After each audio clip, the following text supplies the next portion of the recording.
दोस्तों रीट की तैयारी करने वाले सभी विद्यार्थियों को सबसे पहले अग्रिम शुभकामनाएं। आज मैं आपको संस्कृत का कारक का टॉपिक फटाफट रिवीजन के तौर पे आपको बता रहा हूं दोस्तों। इसलिए बता रहा हूं क्योंकि कारक का जो टॉपिक है ये सबसे इंपॉर्टेंट टॉपिक है दोस्तों। कारक का टॉपिक आपका क्लियर यदि हो जाएगा तो आप अनुवाद कर सकोगे, वाच्य परिवर्तन कर सकोगे, अशुद्ध संशोधन आप कर सकते हो। इसके अलावा जो प्रश्न आएगा संस्कृत में उसका अर्थ भी आप निकाल सकोगे, जो ऑप्शन आएंगे उनका अर्थ भी आप निकाल सकोगे, समास का विग्रह आप कर लोगे, समास में आपको दिक्कत नहीं आएगी। इसलिए कारक का टॉपिक ये मानकर चलो कि स्कोरिंग टॉपिक है। ये टॉपिक क्लियर करने के बाद में आपके बहुत सारे टॉपिक अपने आप ही क्लियर हो जाएंगे। इसलिए अच्छे नंबर आपको यदि चाहिए संस्कृत के अंदर तो ये वाला टॉपिक आपको एकदम आसान तरीका से आना चाहिए, सब कुछ क्लियर होना चाहिए। तो चलिए फटाफट रिवीजन कर लेते हैं। तो आपने पढ़ रखा है लेकिन मैं रिवीजन के तौर पे आपको फटाफट बता रहा हूं दोस्तों। देखिए सबसे पहले है कारक। कारक का मतलब होता है क्रिया जनकत्वम कारकत्वम, अर्थात क्रिया का जो जनक होता है उसे हम कारक कहते हैं। क्रिया जिसके द्वारा उत्पन्न होती है वो ही कारक होता है। यहाँ पर परिभाषा लिखी हुई है, मान लो एग्जाम में आ जाता है, परिभाषा आपसे पूछ ली जाती है, ठीक है। जैसे क्रिया जनकत्वम भवति, क्रिया जनकत्व क्या होता है तो कारकम भवति, ठीक है। क्रियान्वयित्वम कारकत्वम, जिससे क्रिया के साथ में अन्वय होता है वो भी कारक होता है। या फिर क्रिया निष्पादकत्वम कारकत्वम, ठीक है, क्रिया का निष्पादन जिसके द्वारा हो वो कारक होता है। इनमें से किसी भी तरह से कोई प्रश्न आता है तो आपको ये 3 लाइन याद रहेंगी तो निश्चित रूप से आपका सवाल सही हो जाएगा।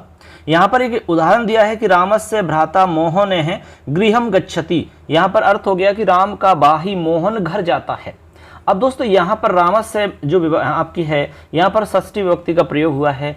अब यहाँ पर संबंध है, संबंध के कारण यहाँ पर हमने षष्ठी लगाई। अब यहाँ पर क्रिया है आपकी गच्छति। अब गच्छति क्रिया से किस किस का संबंध है उस सब को हम कारक कहेंगे, क्योंकि परिभाषा में कहा गया है कि क्रिया का जनक कारक कहलाता है। यानी क्रिया के साथ में साक्षात या फिर किसी भी रूप में उसके साथ में अन्वय हो उसका, या उससे मतलब संबंध हो। तो यहाँ पर देखिए घर का संबंध है, मोहन का संबंध है, ठीक है, भ्राता का संबंध है, लेकिन राम का कोई संबंध नहीं है। इसलिए यहाँ पर जो रामस्य हमारा पद है ये कारक नहीं माना जाता है। हालांकि संबंध में षष्ठी भवति, किंतु षष्ठी को हम कारक, ये संबंध को हम कारक नहीं मानते हैं। इसीलिए संस्कृत के अंदर कारक की संख्या 6 मानी जाती है दोस्तों, ठीक है।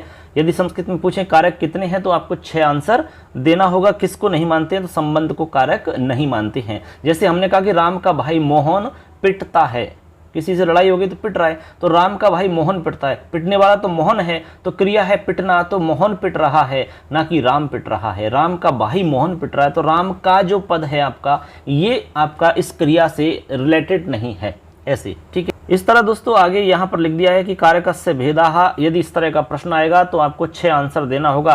कर्ता कर्म च करणम च संप्रदानम तथैव च अपादानम अधिकरणम इत्याहु कारकानि षट। ये हमारे 6 कारकों के नाम हैं। कर्ता कारक, कर्म है, करण है, अपादान, संप्रदान, अधिकरण, ठीक है।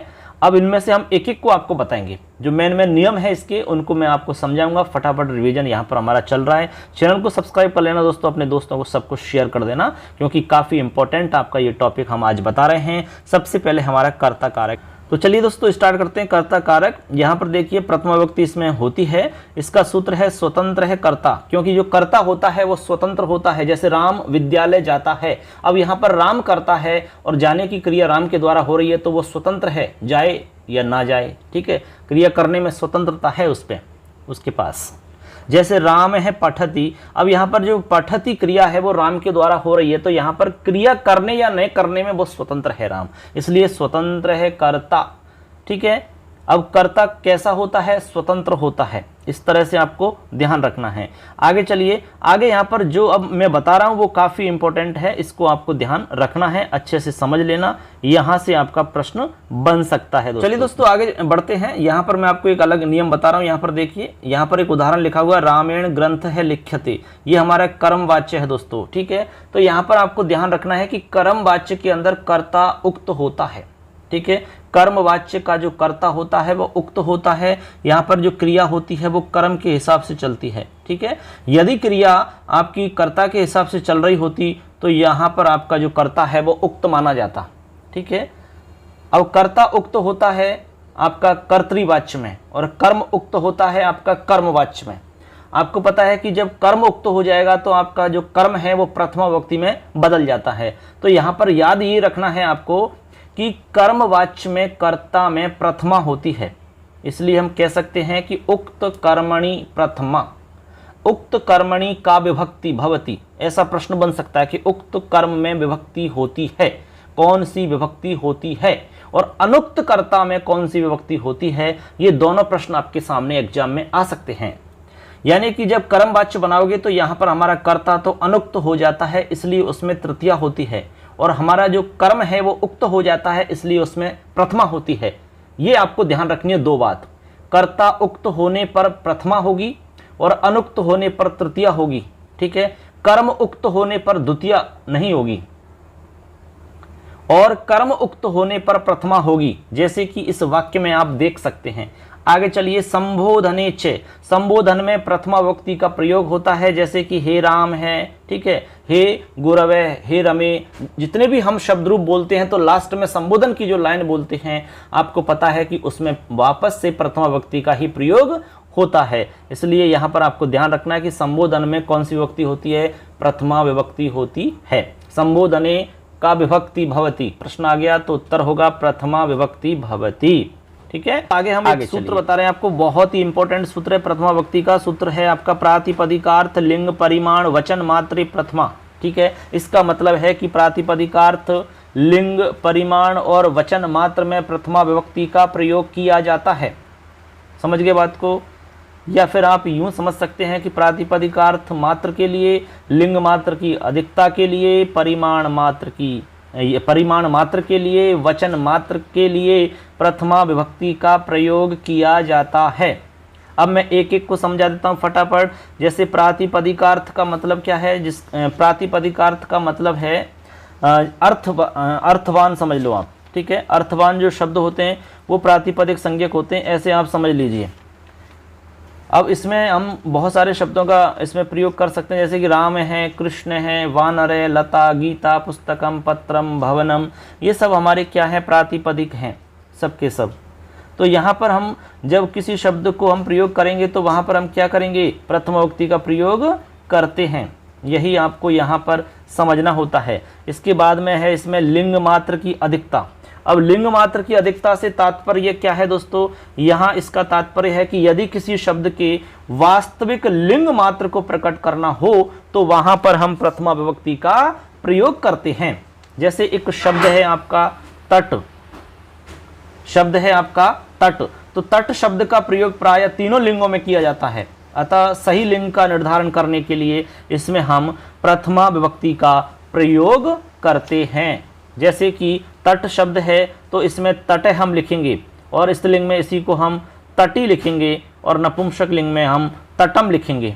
समझ गए बात को? इसी तरह परिमाण के लिए हम कहेंगे, आगे है लिंग के बाद में परिमाण मात्र में। अब जैसे आगे है हमारा परिमाण मात्र। अब परिमाण मात्र में हम क्या करते हैं, यदि किसी पदार्थ की केवल मात्रा प्रकट हमें करनी होती है तो वहां पर भी हम प्रथमा विभक्ति का प्रयोग करते हैं दोस्तों। जैसे कि द्रोणो व्रीहि, एक उदाहरण है द्रोणो व्रीहि, यानी कि द्रोण भर चावल, बाल्टी भर के चावल। ठीक है, इसमें क्या है, परिमाण की बात है। इसी तरह आगे है वचन मात्र में, तो वचन मात्र के अंदर हम कोई भी संख्या लिख सकते हैं, जैसे कि एक है। ठीक है, यहाँ प्रथमा विभक्ति का प्रयोग हो जाएगा। एका स्त्रीलिंग में लिखेंगे, एका प्रथमा विभक्ति प्रयोग, एकम नपुंसक लिंग में लिखेंगे। इसी तरह द्वौ लिख सकते हैं, द्वे लिख सकते हैं, द्वे लिख सकते हैं, चत्वारय, चतस्रय, चत्वारी, इस तरह हम जो संख्या लिखेंगे यहाँ पर भी हम प्रथमा विभक्ति का प्रयोग करते हैं। यानी कि किसी शब्द या पदार्थ की संख्या को प्रकट करने के लिए भी हम प्रथमा विभक्ति का प्रयोग करते हैं। ठीक है, आगे चलिए दोस्तों, आगे है हमारा कर्मणि द्वितीया। कर्मणि द्वितीया का मतलब क्या है, यहाँ पर इसका मतलब है कि कर्म में द्वितीय विभक्ति होती है, कर्म में द्वितीय विभक्ति होती है आपकी। अब कर्म क्या होता है आप जानते होंगे, कर्म कर्तुरीप्सितमम कर्म है। कर्ता अपनी क्रिया के द्वारा जिसको सबसे ज्यादा चाहता है उसे हम कर्म कहते हैं। तो कर्मणि द्वितीय विभक्ति, प्रश्न आ गया कि कर्मणि का विभक्ति भवति, तो द्वितीय विभक्ति भवति। आपका जो वाच्य है वो तीन तरह के होते हैं, कर्तृवाच्य, कर्मवाच्य और भाववाच्य। अब दोस्तों आगे हमारा सूत्र है एकथितञ्च, द्वितीय विभक्ति का सूत्र है, काफी इंपॉर्टेंट सूत्र है हमारा एकथितञ्च। इसका मतलब होता है, अकथित का अर्थ समझ लो पहले आप। अकथित का मतलब होता है अनुक्त या फिर अप्रधान या फिर गौण, ठीक है, उसको क्या कहेंगे हम, अकथित कहेंगे, ठीक है ना।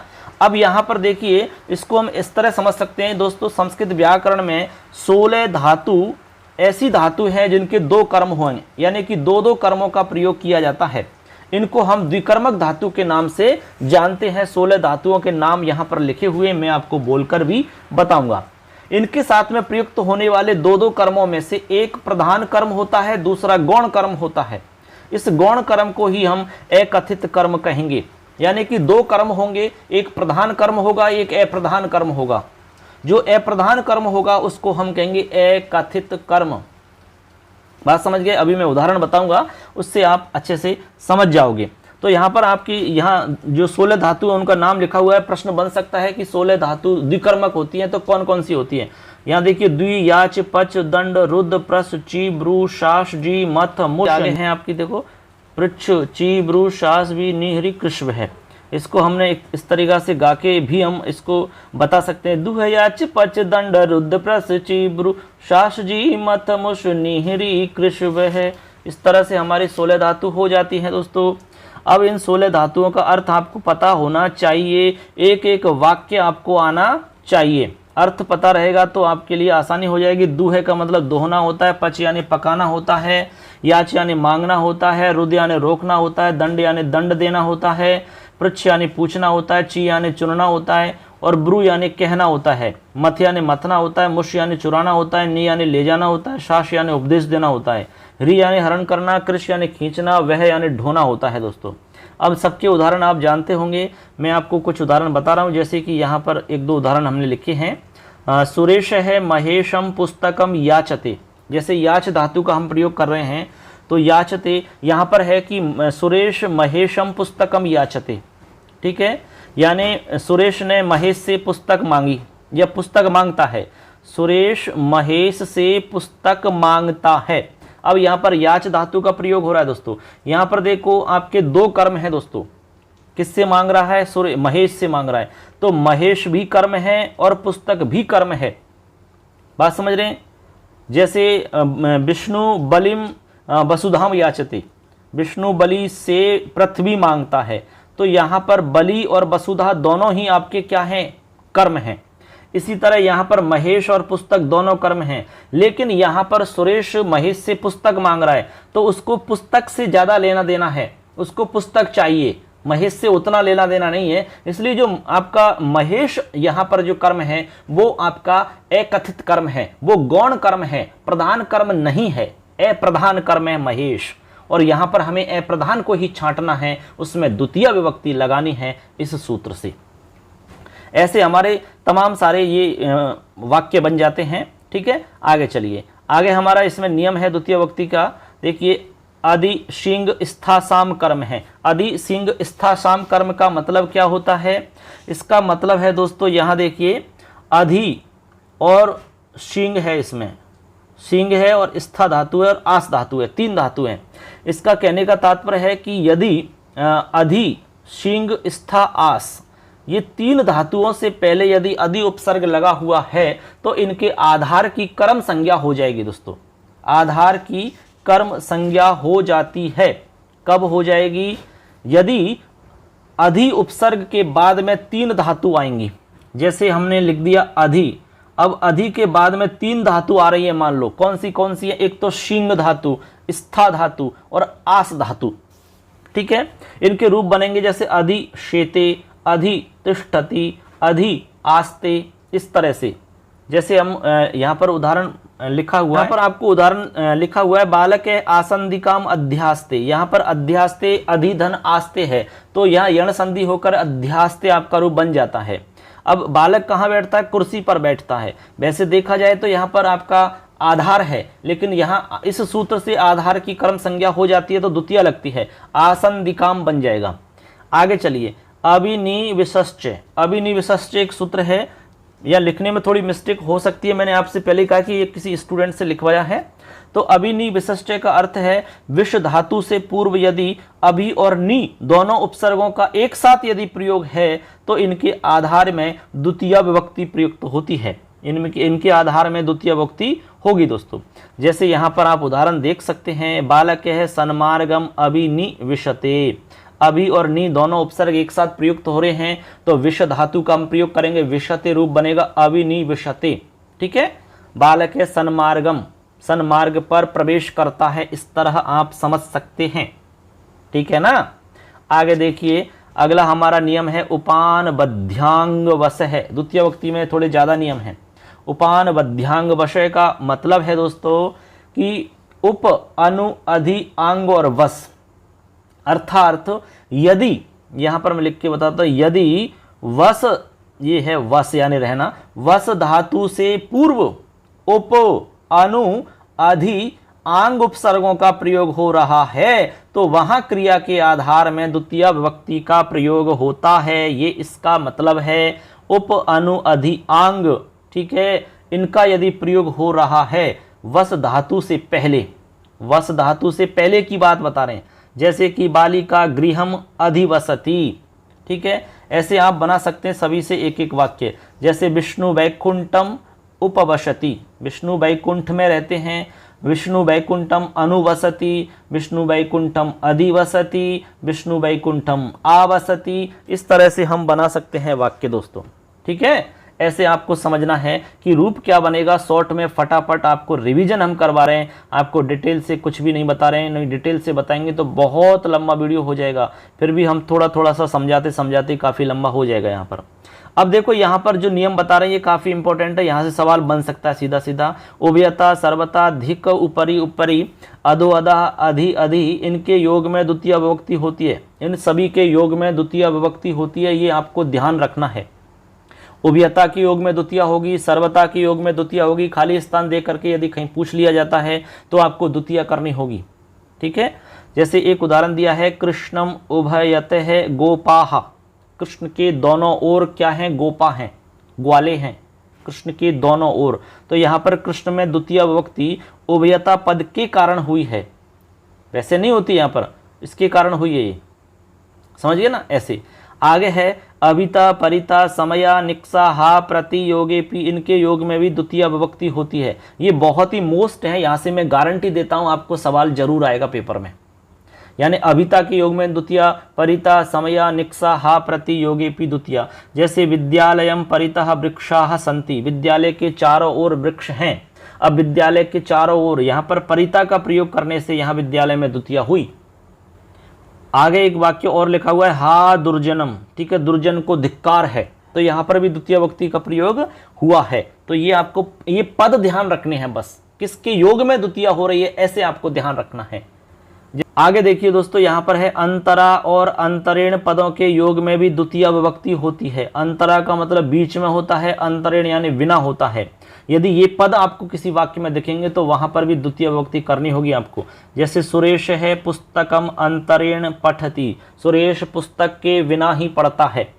ऐसे आगे है हमारा सूत्र, काला धनुरत्यंत संयोगे है, ये आपका किसका सूत्र है, द्वितीय विभक्ति का ही सूत्र है दोस्तों। आपने ये पढ़ रखा होगा तो थोड़ा थोड़ा सा आपको समझना है। काला धनुरत्यंत संयोगे सूत्र का क्या अर्थ है। इसका अर्थ है दोस्तों कि कालवाचक, यदि किसी वाक्य में कालवाचक या मार्गवाचक शब्दों में अत्यंत संयोग की स्थिति प्राप्त होती हो तो वहां पर कालवाचक और मार्गवाचक शब्द में द्वितीय विभक्ति हम लगाते हैं। जैसे कि मासम अधीते, क्रोशम कुटिला नदी, समझ गए। कालवाचक और मार्गवाचक शब्दों में ही आप अत्यंत संयोग की स्थिति में द्वितीय लगाएंगे। अत्यंत संयोग का मतलब निरंतरता होनी चाहिए। जैसे क्रोशम कुटिला नदी, कोस भर्तक नदी कैसी है, टेढ़ी मेढ़ी है, ऐसे। या वर्षम या मासम गुड़ धाना, मास भर या पूरे महीने भर गुड़ धान खाता है, महीने भर तक कल्याण युक्त रहता है, मासम कल्याणी हम कहते हैं। ऐसे आगे चलिए, अब चलिए दोस्तों आगे चलते हैं। द्वितीय विभक्ति हमारी पूरी हो जाती है। अब हम चलते हैं तृतीय विभक्ति पर। करण कारक, करण कारक में तृतीय विभक्ति होती है। सूत्र है हमारा साधक तमम करणम, यानी करण को हम साधन भी कहते हैं।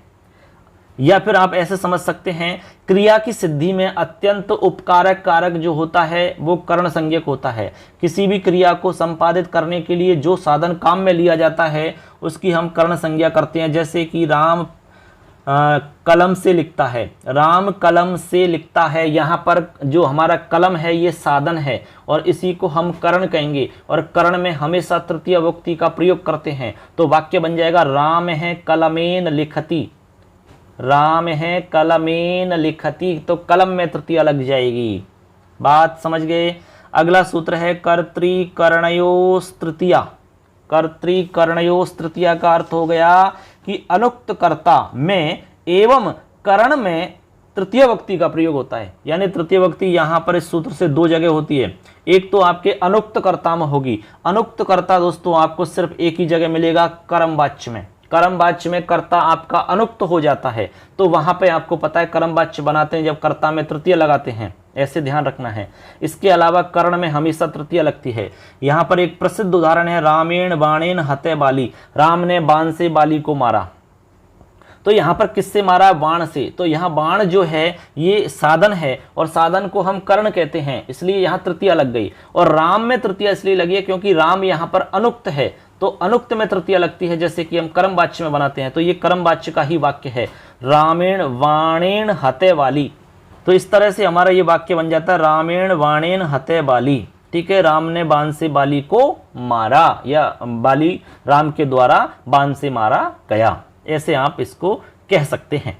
आगे चलिए। अब देखो दोस्तों, अगला सूत्र है सहयुक्ते अप्रधाने। इसका क्या अर्थ है? इसका मतलब आपको सीधा सा समझना है कि सह साकम समम सार्धम, सह साकम समम सार्धम शब्दों के योग में अप्रधान कर्ता में तृतीय विभक्ति का प्रयोग हम करते हैं। जैसे कि यहाँ पर एक उदाहरण भी लिखा है, पित्रा है, ये मित्रा नहीं है, पित्रा सह पुत्र है आगत है। ठीक है, पिता के साथ पुत्र आया। या फिर आप एक वाक्य ये भी समझ सकते हैं, पुत्र पिता के साथ खेल रहा है, या पिता पुत्र के साथ आया, पुत्रेन सह आगते पिता। बात समझ गए? तो यहाँ पर पिता जो है उसमें तृतीया लगेगी, क्योंकि पिता हमारा क्या है? अप्रधान है। अप्रधान जो होता है उसमें तृतीया लगती है। आया कौन? पुत्र आया, लेकिन किसके साथ? पिता के साथ। तो पिता यहाँ पर अप्रधान हो गया, और मुख्य कौन है? पुत्र आया। ऐसे तो अप्रधान में तृतीया होती है। यहाँ पर आप पद ध्यान रख सकते हैं, से साकम समम सार्धम। आगे है अपवर्गे तृतीया। अपवर्गे तृतीया का मतलब क्या है? इसका मतलब है, अपवर्ग का मतलब होता है दोस्तों फल प्राप्ति। क्या अर्थ होता है? फल की प्राप्ति। जब किसी वाक्य में कालवाचक या मार्गवाचक शब्दों में अत्यंत संयोग प्राप्त होने से किसी फल की प्राप्ति हो रही हो, तो उस स्थिति में कालवाचक और मार्गवाचक में हम क्या करेंगे? तृतीय विभक्ति का प्रयोग करेंगे। किसका करेंगे? तृतीय विभक्ति का प्रयोग करेंगे। जैसे यहाँ पर लिखा अहन्ना क्रोशेन व अनुवाक्य या व्याकरणम अधीत है, यानी कि अहन्ना यानी पूरे दिन भर या कोश भर पढ़ करके उसने अनुवाक या व्याकरण को समझ लिया। अब समझ लिया का मतलब है फल की प्राप्ति हो गई, या वह 12 दिनों में निरोग हो गया। सह द्वादश भी दिन ही निरोग जाते हैं, यानी 12 दिन उसने ट्रीटमेंट लिया और वो क्या हो गया? स्वस्थ हो गया। इसका मतलब फल की प्राप्ति हो गई। ऐसी स्थिति में हम तृतीय विभक्ति का प्रयोग करते हैं। अब देखो यहाँ पर एक दो और बहुत ही इंपॉर्टेंट हैं। ये नांग विकार है, ये नांग विकार है, यानी जिस अंग से कोई विकार लक्षित होता है तो उसमें हम क्या लगाते हैं? तृतीय विभक्ति का हम प्रयोग करते हैं। जैसे यहाँ उदाहरण है, नेत्रेण काण है, नेत्रेण काण है, पादेन खंज है, सिरसा खलवाट है, अक्षणा काण है। ये एक उदाहरण भी, अक्षणा, अक्षणा, ठीक है, काण है, अक्षणः काण है, या शीर्षः खलवाट है। तृतीया लगानी है आपको बस, ठीक है, जिसमें अंग विकार हो रहा है। जैसे कि नेत्र से काणा है, तो नेत्र में किस में विकार हो रहा है? आंख में, तो उसमें तृतीय लगाओ तो नेत्रेण। अक्ष शब्द को, अक्षी को बोलोगे तो अक्षणा। इसी तरह पादेन खंजे, पैर से लंगड़ा है तो पैर में लगाना है तो पादेन बनेगा। सिर से गंजा है तो आपको लिखना होगा शीर्षा, तृतीया में शीर्षा खलवाट है। आगे है इत्थम भूत लक्षणे। इत्थम भूत लक्षणे का मतलब होता है जब किसी लक्षण इत्यादि से हम किसी की पहचान करते हैं तो वहां पर भी हम क्या लगाते हैं दोस्तों? तृतीय विभक्ति लगाते हैं। जैसे आप देख सकते हैं, जटा भी ही तापस है, जटाओं से तपस्वी लग रहा है। जटा, किसी की बड़ी बड़ी जटा लटक रही है, देखा कि भाई ऐसा लग रहा है जैसे कि कोई साधु महात्मा हो, किससे पता लगाया? जटाओं को देख करके। तो जटाओं में तृतीय लगा दो, जटा भी ही तापस है। किसी ने तिलक लगा रखे हैं, बड़े बड़े तिलक लगा रखा है, अरे भैया तिलक लगा रखा है, पंडित लग रहा है, तो तिलक में तृतीय लगाना है, तो तिलकेन पंडित है। ऐसे आप यहाँ वाक्य बना सकते हैं। ठीक, आगे एक सूत्र और है, हेतु विद्या यशः वर्धते। हेतु का मतलब है हेतु में आपको तृतीय लगानी है। जैसे विद्या से यश बढ़ता है, तो यहां पर यश बढ़ने का हेतु क्या है? विद्या। समझ गए बात को? तो विद्या में आपको तृतीय लगा विभक्ति पर। अब हमारी चतुर्थी विभक्ति है दोस्तों, वीडियो थोड़ा लंबा हो सकता है, घबराने की आवश्यकता नहीं है, क्योंकि इसमें हम पूरा कारक आपको समझा रहे हैं, फटाफट रिवीजन के तौर पे आपको बता रहे हैं। थोड़ा सा एक्सप्लेन भी करना पड़ता है, जब भी जाके आपको कुछ समझ में आएगा दोस्तों। लेकिन आपको इस वीडियो को देखोगे तो नुकसान नहीं होगा, आपको फायदा ही मिलेगा। अब देखो ये हमारा आगे है संप्रदान कारक चतुर्थी विभक्ति। सूत्र है कर्मणा यमवि प्रेति संप्रदानम। तो ये पहला सूत्र है, इसको याद रखना है, इससे हमारे संप्रदान संज्ञा होती है।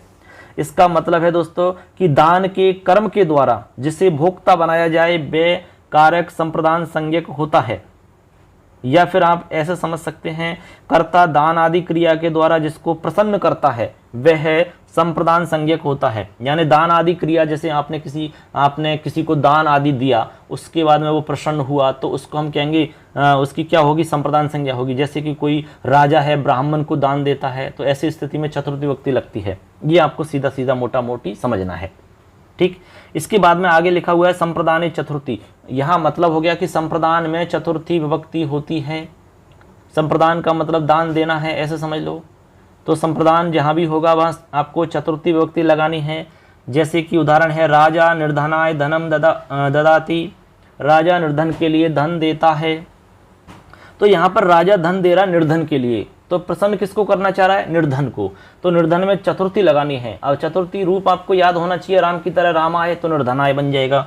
आगे है रुच्यर्थानाम प्रियमाणे सूत्र है हमारा। रुच्यर्थानाम प्रियमाणे का मतलब क्या है?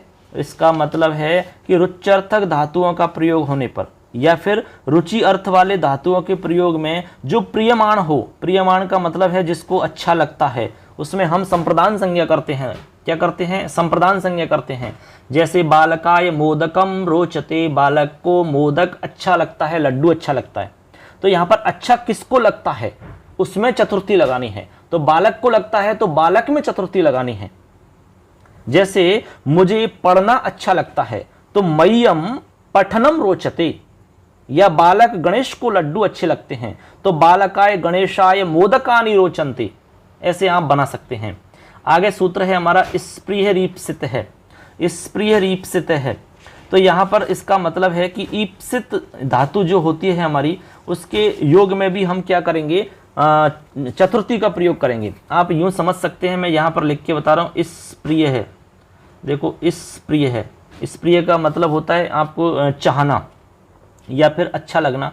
इस प्रिय धातु के योग में ईप्सित पदार्थ की हम क्या करते हैं? संप्रदान संज्ञा करते हैं। जैसे लता लताभ्य स्प्रियति, या फिर बालके पुष्पाय स्प्रियति। ये लिखने में मिस्टेक है, स्प्रियति है, स्प्रियति, ऐसे आप समझ सकते हैं, स्प्रियति। ठीक है, तो यहाँ हो गया बालक है पुष्पाय स्प्रियति। ये हमारा वाक्य बन जाता है। समझ गए? आगे चलिए। आगे है हमारा सूत्र है धारेर उत्तमर्ण है। ठीक है, तो यहाँ पर भी इससे क्या होगी? चतुर्थी विभक्ति होगी। जैसे वाक्य बनता है, मोहने रामाय शतम धारयति। मोहन राम के 100 रुपये धारण करता है। इस तरह के यदि वाक्य होंगे तो यहाँ पर हम क्या करेंगे दोस्तों? यहाँ पर भी हम चतुर्थी का प्रयोग करते हैं। धारेर उत्तमर्ण आप, या फिर इसको और अच्छे से समझ सकते हो, जब किसी वाक्य में ध्री धातु का प्रयोग हो रहा हो तो वहाँ पर जो उत्तमर्ण होता है, उत्तमर्ण का मतलब होता है यहाँ पर बच्चों जो उधार देता है। जैसे मान लो आपने किसी को 10 रुपये उधार दिए, तो उधार देने वाला उत्तमर्ण होता है और लेने वाला अधमर्ण होता है। तो यहाँ पर जो देने वाला है उसमें संप्रदान संज्ञा होती है और उसी में आपको लगानी है चतुर्थी विभक्ति। जैसे राम श्याम से 1000 रुपये उधार लेता है, राम श्याम से लेता है, तो यहाँ पर किससे ले रहा है भाई? श्याम से ले रहा है। तो श्याम तो देने वाला है ना, तो ये तो क्या कहलाएगा आपका? उत्तमर्ण। तो श्याम में लगानी है, तो राम है श्यामाय सहस्रम धारयति। इसी तरह यहाँ पर देखो, मोहन रामाय शतम धारयति, मोहन राम के 100 रुपये धारण करता है, यानी राम ने मोहन को दिए हैं, तो देने वाला राम है, तो राम में चतुर्थी लगानी है आपको, उत्तमरण है इसलिए जो उधार देता है वो उत्तमरण होता है, उसी में आपको चतुर्थी लगानी होती है। ऐसे आपको समझना है। आगे चलिए दोस्तों, यहाँ पर एक सूत्र है जिसको सूत्र लिखा नहीं है लेकिन डायरेक्ट अर्थ लिख दिया है। जिसके प्रति क्रोध, विद्रोह, ईर्ष्या या दोषों को देखना होता है उसमें संप्रदान संज्ञा होती है। क्रोध, द्रोह, ईर्ष्या, असूया नाम यम प्रति कोप है। जिसके प्रति कोप आदि किया जाए, ईर्ष्या की जाए, विद्रोह किया जाए, दोषों को देखा जाए, तो इस स्थिति में हम क्या करेंगे, चतुर्थी विभक्ति करते हैं। जैसे रावण रामाय द्रुह्यति, रावण राम से द्रोह करता है, यहाँ पर आप द्रुह्यति लिख सकते हैं, ईर्ष्यति लिख सकते हैं, इसके अलावा आप लिख सकते असूयति लिख सकते हैं, ठीक है, क्रुध्यति लिख सकते हैं, क्रोध करता है। तो यहाँ पर आप वाक्य अलग अलग बन जाएगा, आपको यहाँ धातु बदल देनी है। जैसे क्रोध है तो क्रोध्यति बन जाएगा, द्रुह्यति बनी गया है, ईर्ष्यति बन जाएगा, असूय यानी दोषों को देखना, असूयति बन जाएगा, असूयति, ठीक है। अब इसके बाद में अगला जो है बड़ा बहुत ही इंपॉर्टेंट है, नमस्वस्ति, स्वाहा, स्वधा, अलम, बसट, योगाच्छ। इन सभी पदों के योग में क्या लगती है, चतुर्थी विभक्ति। नम पद के योग में चतुर्थी होती है, स्वस्ति, स्वाहा, स्वधा, अलम और वषट के योग में चतुर्थी विभक्ति का प्रयोग करते हैं। यहाँ पर देखिए, आपको यहाँ याद रखना है, नमः का मतलब नमस्कार होता है, स्वस्ति का मतलब कल्याण होता है, स्वाहा का मतलब होता है आहुति देना, स्वधा का मतलब होता है पितरों के लिए आहुति देना, अलम यानी पर्याप्त होता है, वषट यानी देवताओं के लिए आहुति देना। इन सभी के योग में चतुर्थी हम करते हैं। जैसे गुरुवे नमः है, वासुदेवाय नमः है, तो नमः के योग में चतुर्थी लगानी है, चतुर्थी आपको आनी चाहिए। प्रजाभ्य स्वस्ति ही, तो प्रजा शब्द में हम चतुर्थी लगाइए तो बन गया प्रजाभ्य, ठीक है, लता या रमा की तरह, ऐसे आप बना सकते हैं। इसी तरह जैसे शिष्येभ्य स्वस्ति, अग्नये स्वाहा, इंद्राय वषट, रावणाय राम है अलम, अलम भी तो है इसमें एक, रावणाय राम अलम, ठीक है, ऐसे भी आप वाक्य बना सकते हैं। तो ये आपको मोटी मोटी चीज़ें याद रखनी हैं, ठीक है। आगे एक क्रिया, इसमें एक नियम लिख दिया हमने, डायरेक्ट सूत्र नहीं लिखा, कि जो प्रयोजन या क्रिया जिसके लिए की जाती है उस प्रयोजनवाची शब्द में चतुर्थी लगती है। जैसे कि स मोक्षाय हरिम भजति, मोक्ष के लिए हरि को बचता है, तो किसके लिए करता है, प्रयोजन क्या है, मोक्ष, तो उसमें भी चतुर्थी लगती है, तो इसलिए मोक्ष में भी चतुर्थी यहाँ लगा दी गई है। आगे चलते हैं, पंचमी विभक्ति हमारी आ जाती है। पंचमी में देखते हैं क्या है। आगे चलिए दोस्तों, आगे है हमारा अपादान कारक। देखिए यहाँ पर आप देख सकते हैं, अपादान कारक और विभक्ति होती है पंचमी। सूत्र है ध्रुवम पाए अपादानम। कौन सा सूत्र है, ध्रुवम पाए अपादानम। यहाँ पर देखिए, आप एक सवाल तो ये बन सकता है कि भाई ध्रुवम क्या है, तो ध्रुवम का अर्थ होता है अवधिभूत पदार्थ, और अपाय का मतलब होता है आपका विश्लेष या विभाग करना या पृथक करना, ऐसे आप कह सकते हैं, ठीक है। तो इसका आप अर्थ यूं समझ सकते हैं कि विभाग के साध्य होने पर या अलग होने की स्थिति में ध्रुव जो है, ध्रुव कारक को अपादान संज्ञा होती है। कहने का मतलब ये है दोस्तों कि जब किसी वाक्य में कोई पदार्थ किसी अन्य पदार्थ से अलग होता है, अर्थात दूर हटता है, तो वहाँ जिस पदार्थ से दूर हट जाता है उस पदार्थ को हम ध्रुव कहते हैं, ऐसे समझ लो। और ध्रुव पदार्थ की ही अपादान संज्ञा होती है। अब ध्रुव का मतलब है अवधिभूत पदार्थ। जैसे मान लो मेरे हाथ में चौक रखा हुआ है, अब मेरे हाथ से चौक नीचे गिर जाता है, तो जो चाक है वो कहाँ से अलग हुआ है, हाथ से, तो हाथ आपका ध्रुव है, और उसी ध्रुव में आपको पंचमी लगानी होती है। ऐसे आप सीधा सीधा समझो, ठीक है। आगे जैसे उदाहरण भी दिया है, वृक्षात पत्रम पतति, तो वृक्ष से पत्ता गिरता है, तो पत्ता कहाँ से अलग हो रहा है, पेड़ से, तो यहाँ पर वृक्ष में आपको पंचमी लगानी है, ठीक है। एक वचन है तो पत्रम पतति, बहुवचन है तो पत्राणि पतंती आ जाएगा, ठीक। आगे चलिए, अगला सूत्र है इसी में, भीत्रार्था नाम भय हेतु, ठीक है। ये भी आपके लिए बहुत ही इंपॉर्टेंट है, इसको याद रखना है, भीत्रार्था नाम भय हेतु। भीत्रार्थक यानी कि भयार्थक और त्रार्थक धातुओं का यदि प्रयोग होता है तो जो भय का हेतु है, जिससे डर लग रहा होता है, उसमें आपको लगानी होती है पंचमी विभक्ति, ठीक है। जैसे उदाहरण भी दिया है, बालक है सिंहात विभेति, बालक शेर से डरता है, किससे डरता है, शेर से, तो शेर में पंचमी लगानी है। इसी तरह मृत्यु से भय नहीं, मृत्यु से भय नहीं, तो मरणात भयम नास्ति, मरणात भयम नास्ति, इस तरह आप बना सकते हो। आगे चलिए, वारणार्था नाम ईप्सित है, सूत्र है वारणार्था नाम ईप्सित है। तो वारणार्थ का मतलब होता है, वारण करने का मतलब होता है दूर करना, वारण का मतलब होता है दूर करना। तो इसका अर्थ हो जाएगा वारण अर्थ वाले धातुओं का प्रयोग होने पर ईप्सित पदार्थ को हम अपादान संज्ञा करते हैं, अर्थात जिससे हटाया जाता है उस पदार्थ में पंचमी लगाते हैं, जिससे किसी चीज को दूर करते हैं या किसी को हटाते हैं हम। जैसे कृषक है क्षेत्रात गाम वारयति, जैसे किसान है कोई और खेत से गाय को निकालता है, तो गाय को कहां से निकाल रहा है, खेत से, तो खेत से उसको वारण कर रहा है, दूर कर रहा है, तो खेत में आपको लगानी है पंचमी। ऐसे आगे है आपका सूत्र आख्यातोपयोगी। आख्यातोपयोगी का अर्थ होता है कि जब हम किसी से कोई नियम पूर्वक विद्या स्वीकार करते हैं, कोई ज्ञान स्वीकार करते हैं, कुछ सीखते हैं, पढ़ते हैं, तो उस स्थिति में हम जिससे कुछ सीख रहे हैं उसमें पंचमी विभक्ति लगती है। पंचमी वाक्य है छात्र है शिक्षकात पठति, बालक जो है वो शिक्षक से पढ़ता है, तो शिक्षक से ज्ञान ग्रहण कर रहा है ना, तो इसलिए यहाँ पर पंचमी लगेगी। सूत्र है आख्यातोपयोगी। आगे चलिए दोस्तों, आगे हमारा सूत्र है जनी कर्तुहु प्रकृति ही। जनी कर्तुहु प्रकृति, ये हमारा सूत्र है। इसका अर्थ है कि जन धातु के कर्ता की प्रकृति, जन धातु है हमारी, जन का मतलब उत्पन्न करना होता है, तो अर्थ हो जाएगा जन धातु के कर्ता की प्रकृति, अर्थात जायमान पदार्थ का हेतुभूत कारक अपादान संज्ञक होता है। या फिर आप सीधी भाषा में ऐसे समझो कि यदि किसी वाक्य में जन धातु का प्रयोग हो रहा हो तो वहां उसके उत्पत्ति स्थल की अपादान संज्ञा होगी, जहां से कुछ उत्पन्न हो रहा हो उसकी अपादान संज्ञा हो जाएगी। जैसे गोमयात वृश्चिकः जायते, तो जायते में जन धातु का प्रयोग हो रहा है क्योंकि जायते जायते जायन्ते रूप चलता है। तो यहाँ पर वृश्चिक यानी बिच्छू, गोबर गोमय यानी गोबर से उत्पन्न होता है, तो जहां से उत्पन्न होता है वहां पंचमी लगानी है।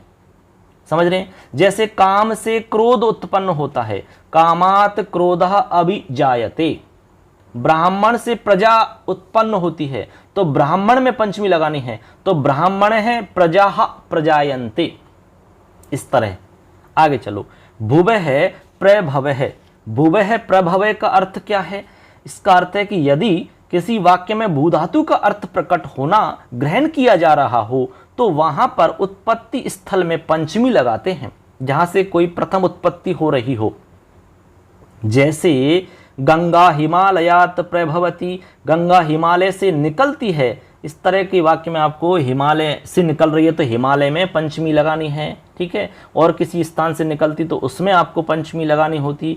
जैसे आप इसमें ये भी कर सकते हैं, जैसे कश्मीर से झेलम नदी निकलती है तो, या फिर कश्मीर से वितस्ता नदी निकलती है तो कश्मीरेभ्य वितस्ता प्रभवती, या कश्मीरात भी कर सकते हो, कश्मीरात वितस्ता नदी प्रभवती, ऐसे वाक्य बना सकते हो।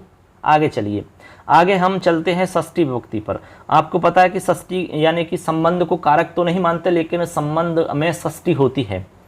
तो यहाँ है आपका षष्ठी शेषे, षष्ठी विभक्ति, शेष में षष्ठी विभक्ति का प्रयोग होता है।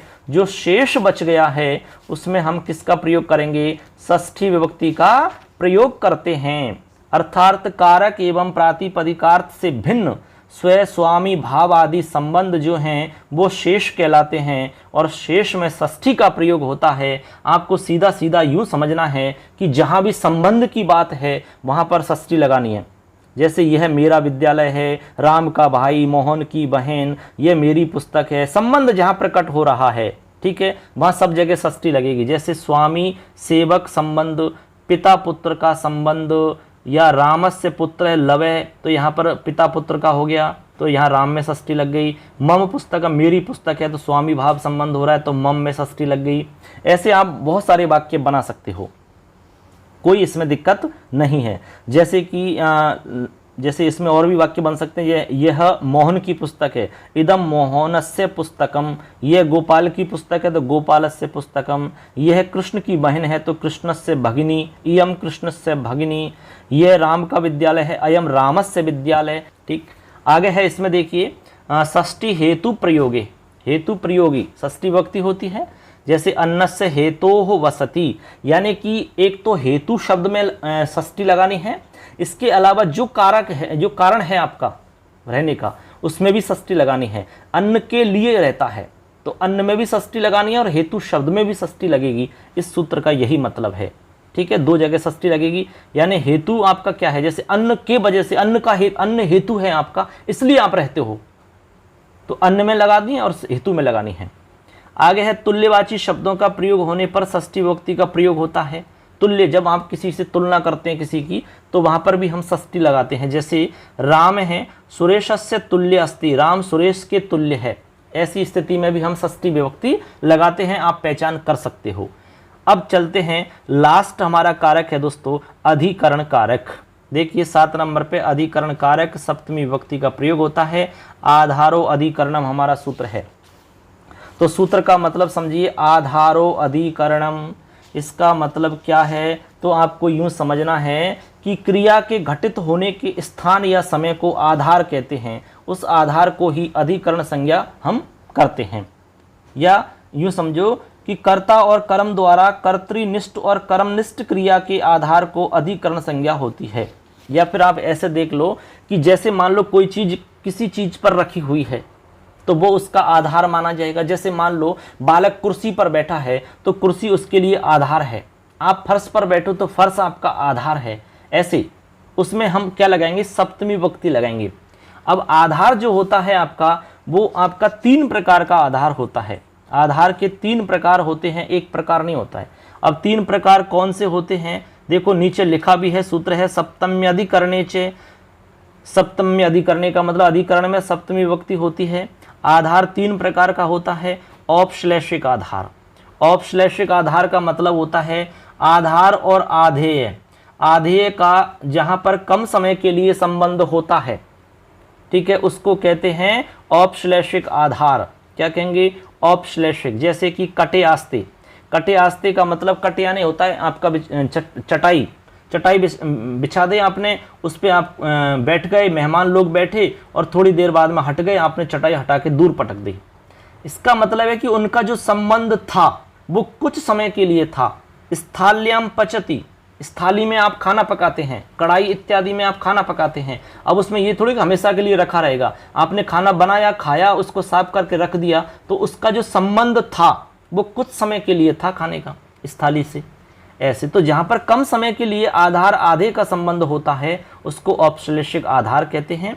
इसके अलावा दूसरा है वैषयिक आधार, यानी विषय से संबंधित जो आधार होगा उसको हम वैषयिक आधार कहेंगे।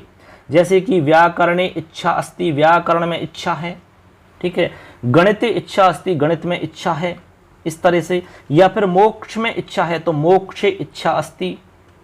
या फिर शिवे या तब शिवे भक्ति, तुम्हारी शिव में भक्ति है तब शिवे भक्ति हो जाता है। तीसरा आधार है अभिव्यापक आधार। इसमें क्या होता है, आधार और आधे का जो संबंध होता है वो व्यापक भाव से होता है, व्यापकता होती है उसमें। जैसे सर्वस्मिन आत्मा अस्ति, सभी में आत्मा होती है, व्यापकता है। तिलेषु तैलम अस्ति, तिलों में तेल होता है, तो आपको पता है व्यापकता है, कहीं भी चले जाओ जहां तिल है वहां तेल होगा उसमें।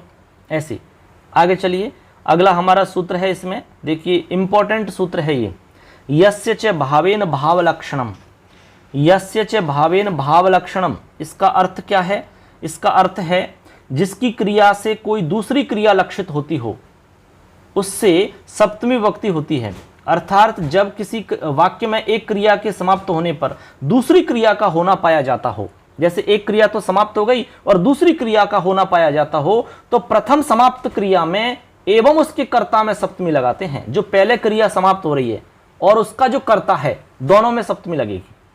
जैसे रामे वनम गते दशरथ है प्राणान एत्यजत, मतलब राम के वन चले जाने पर दशरथ ने प्राणों को त्याग दिया। तो यहां पर देखिए हमने आपसे कहा कि 2 क्रिया होंगी, पहले एक क्रिया समाप्त हो जाएगी, उसके बाद में दूसरी क्रिया होगी। तो पहले समाप्त होने वाली क्रिया में और उसके कर्ता में दोनों में सप्तमी लगानी है। तो राम के वन चले जाने पर दशरथ ने प्राण त्याग दिए, तो प्राण त्यागे बाद में, पहले राम गया वन में, तो यहां पर कौन गया, राम। कहां गया, वन में, तो वनम गते।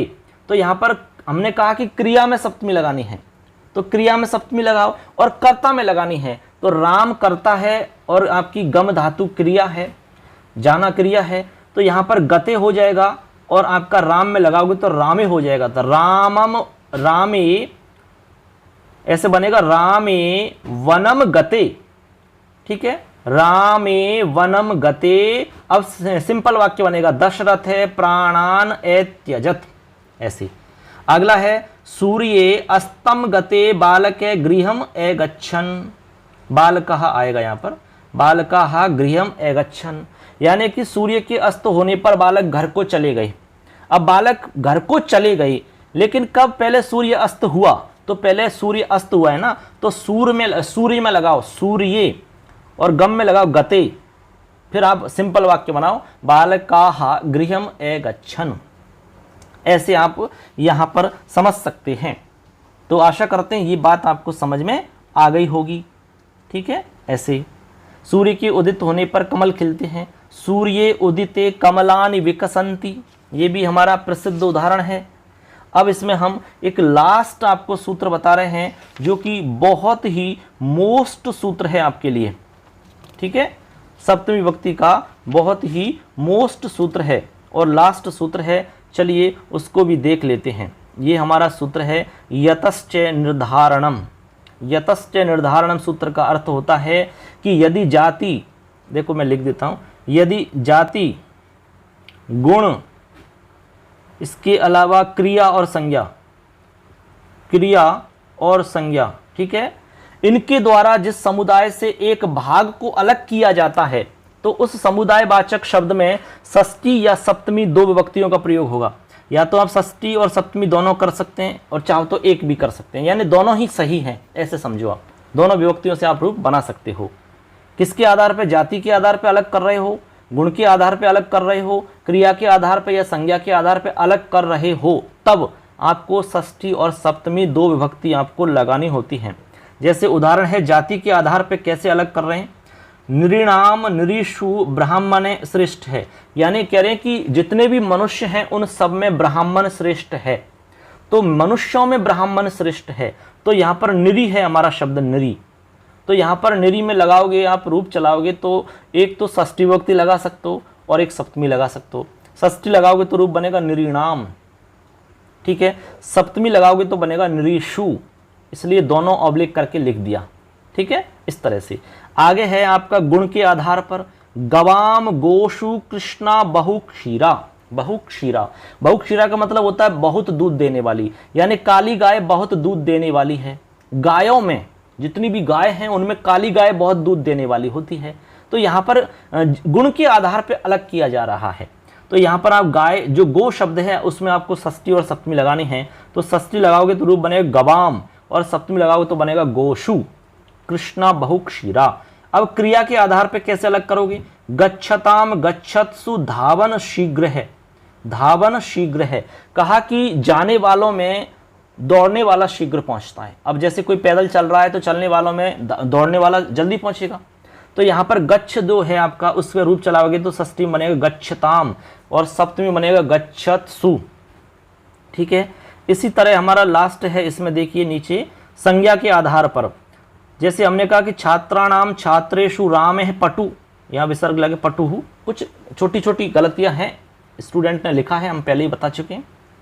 तो छात्राणाम छात्रेषु राम है पटु, कहा कि राम जो है वो सभी छात्रों में पटु है, छात्रों में पटु है यानी चतुर है। तो यहाँ पर आपको छात्र जो शब्द है उसमें षष्ठी और सप्तमी लगानी है। षष्ठी लगाओगे तो छात्राणाम बनेगा, सप्तमी लगाओगे तो छात्रेषु बनेगा। इस तरह से हमारा ये वाक्य बन जाता है। तो इस तरह मित्रों यहाँ पर हमारा कारक का जो टॉपिक है वो पूरा हो जाता है। हमने फटाफट रिवीजन आपको यहाँ पर करवाया है, प्रत्येक नियम को हमने आपको बताया है। जितने नियम बताए हैं उतने यदि आप समझ जाते हो, उनको आप देख लेते हो, रिवीजन कर लेते हो, इसको सुन लेते हो, तो गारंटी देते हैं कि आपके दिमाग में फिट हो जाएंगी बात। डिटेल में नहीं बताया, जल्दीबाजी है, समय बहुत कम है इसलिए। हालांकि डिटेल में आप जानना चाहते हो तो हमने पूरा वीडियो बना रखा है, अलग अलग सेपरेट, बहुत ही अच्छे से उसमें आपको समझ सकते हो, लेकिन इतना समय नहीं है आपके पास। अभी फटाफट रिवीजन वाला वीडियो हमारा जरूर देखना, अपने दोस्तों को शेयर करना और चैनल को सब्सक्राइब करना बिल्कुल मत भूलना, क्योंकि एग्जाम आप दे लोगे उसके बाद में मेन पेपर की तैयारी करोगे तो आपको यहाँ फ्री क्लासेज हम उपलब्ध करवाएंगे। संस्कृत, हिंदी, साइकोलॉजी, अन्य मैटर भी आपको मिल जाएगा, जीके इत्यादि का भी मिल जाएगा आपको, तो फ्री मिलेगा। इसलिए चैनल से जुड़े रहिए, आपको आगे सब कुछ मिलता रहेगा। तो सबके लिए बहुत बहुत शुभकामनाएं, अग्रिम बधाइयाँ सबके लिए। अच्छे से मेहनत करें, पढ़ाई करें, और कोई दिक्कत हो आपको तो आप सवाल पूछ सकते हो। वैसे तो हमने प्रयास किया है कि आपको सब कुछ उपलब्ध करवाया जाए, चैनल पे बहुत कुछ हमने डाल रखा है। जितने भी राजस्थान में इससे पहले आरटेट और रीट के पेपर हुए हैं उनको हमने सॉल्व करवा रखा है, बहुत पहले ही करवा दिया है। उनको आप यदि समय है आपके पास तो उनको देख लीजिए, निश्चित रूप से आपको फ़ायदा मिलेगा, कोई संदेह नहीं है इसमें। आप गारंटी से आपको बहुत फायदा मिलेगा, क्योंकि उनमें से बहुत सारे प्रश्न आपको रिपीट हो जाएंगे। लगभग 500 के आसपास क्वेश्चन हमने सॉल्व करवाए हैं, और वो सारे के सारे पेपरों के सवाल हैं, अलग से नहीं, पेपर वाले हैं सारे के साथ। वैसे भी हमने अपनी तरफ से भी पेपर बना के सॉल्व करवा रखे हैं, लेकिन आप वो पेपर देखिए जो गवर्नमेंट ने लिए हैं, ठीक है, उनको तो देख सकते हो। ठीक है, धन्यवाद सबके लिए। जय हिंद, वंदे मातरम, जय तु संस्कृतम।